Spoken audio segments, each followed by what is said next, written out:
Mutton biryani అందరూ చేస్తారు, కానీ హోటల్లో వచ్చే ఆ స్మెల్, ఆ టేస్ట్ ఇంట్లో ఎందుకు రాదు? ఈరోజు ఆ సీక్రెట్ మీకు చెప్పిస్తాను. Welcome back to my channel Swapna SS vlog. ఈరోజు మనం అందరికీ ఇష్టమైన నోరూరించే మటన్ దమ్ బిర్యానీ తయారు చేయబోతున్నాం. ఈ బిర్యానీ ఇంట్లోనే హోటల్ స్టైల్లో పర్ఫెక్ట్గా ఎలా చేయాలో అన్ని టిప్స్తో చూపిస్తాను. మటన్ మెత్తగా ఉండటం, బిర్యానీకి మంచి రంగు రావటం, అన్నం గింజలా ఉడకడం కోసం కొన్ని చిన్న సీక్రెట్ కూడా చెప్తాను, కాబట్టి వీడియోను చివరి వరకు చూడండి. ముందుగా మటన్ అయితే నేను మంచిగా ఉప్పు పసుపు వేసి వాష్ చేసి పెట్టుకున్నాను. తర్వాత మటన్ని శుభ్రంగా కడిగి ఒక పెద్ద గిన్నెలో వాటర్ లేకుండా తీసుకోండి. దీంట్లో పెరుగు, అల్లం వెల్లుల్లి పేస్ట్, కారం, పసుపు, బిర్యానీ మసాలా, ఉప్పు, నిమ్మరసం వేసి బాగా కలపండి. అలాగే నేను ఉల్లిపాయ కూడా వేసుకున్నాను, పచ్చిమిర్చి కూడా వేసుకున్నాను. ఇవన్నీ మంచిగా పట్టించండి. ఇక్కడే మనం ఎంత ముక్కని మంచిగా మసాజ్లా చేస్తామో అంత టేస్ట్ వస్తుంది. ఇప్పుడు ఈ మిశ్రమాన్ని కనీసం 1 గంట పాటు మ్యాగ్నేట్ చేసి ఇంకా ఎక్కువ సమయం ఉంచితే రుచి మరింత బాగుంటుంది. ముక్కకి మంచిగా మసాలా పట్టేంత వరకు కొద్దిసేపు ఒక 5 మినిట్స్ మసాజ్ లాగా చేయండి, అంటే బాగా కలుపుకోండి. ఇప్పుడు పచ్చి ఉల్లిపాయతో పాటు నేను ఫ్రైడ్ ఆనియన్స్ కూడా వేసుకొని కలుపుకున్నాను. మీకే బిర్యానీ ఇష్టమో కామెంట్లో చెప్పండి. ఇంకో గిన్నెలో అయితే బాస్మతి రైస్ని నేను ముందుగానే నానబెట్టి పెట్టుకున్నాను. దాంట్లోనే బగారా ఆకు, అలాగే గరం మసాలా, అలాగే కొద్దిగా కొత్తిమీర, పుదీనా వేసేసుకొని ఇంకో స్టవ్ పైన షిఫ్ట్ చేసేసుకున్నాను. ఇంకో పక్కన అయితే ఒక గిన్నె పెట్టేసుకొని మంచిగా బగారా ఆకు, అలాగే గరం మసాలా దినుసులన్నీ వేసేసుకున్నాను. ఇప్పుడు దీంట్లో ముందుగా 1 అవర్ పాటు నానబెట్టుకున్న మటన్ అయితే వేసేసుకుంటున్నాను.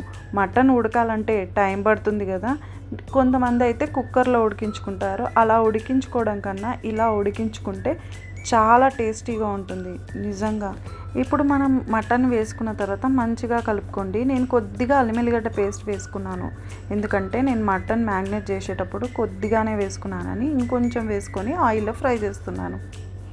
ఇది బిర్యానీ అంటేనే, దమ్ బిర్యానీ అంటేనే స్లోగా కుకింగ్ చేస్తేనే చాలా మంచి ఫ్లేవర్ వస్తుంది. అలాగే హోటల్లో చేసినట్టుగానే ఉంటుంది నిజంగానే.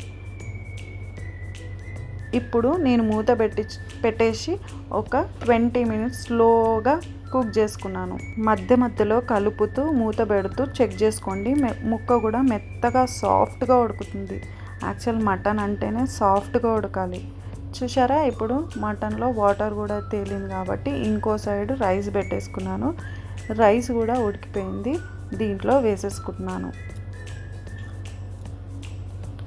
నేనైతే లేయర్గా ఏం వేయట్లేదు, అంతా ఒకటేసారి రైస్ వేసేసి అలాగే కొత్తిమీర పుదీనా జల్లేసి అలాగే నేను ఇక్కడ ఇప్పటి వరకు కొత్తిమీర పుదీనా వాడలేదు కాబట్టి కొద్దిగా ఎక్కువనే వేసేసుకుంటున్నాను పైన.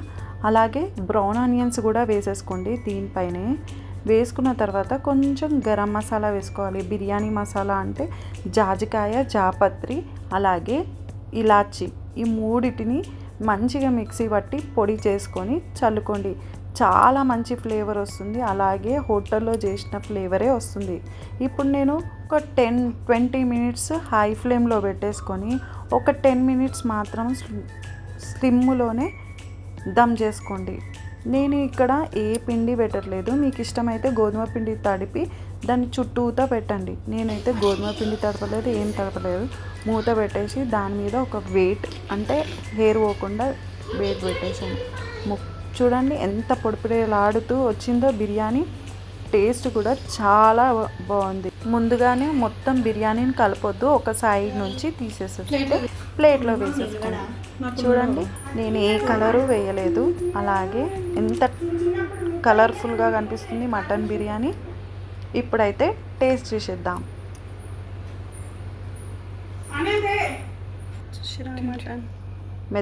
ముక్క కూడా ఎంత మెత్తగా ఉడికింది చూసారా.